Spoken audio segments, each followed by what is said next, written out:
5 signs of subsidence.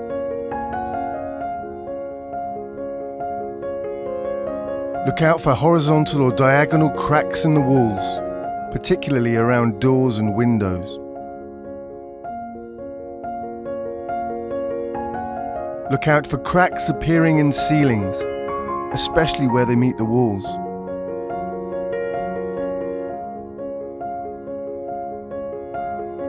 Be aware of noticeable cracks in the floor, especially in concrete or tiled surfaces.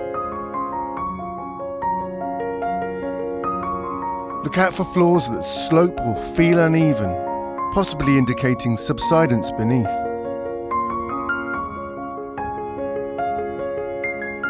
Look out for walls that visibly lean or tilt. If you notice any of these, your property could be subsiding, so give us a call before the damage is beyond repair.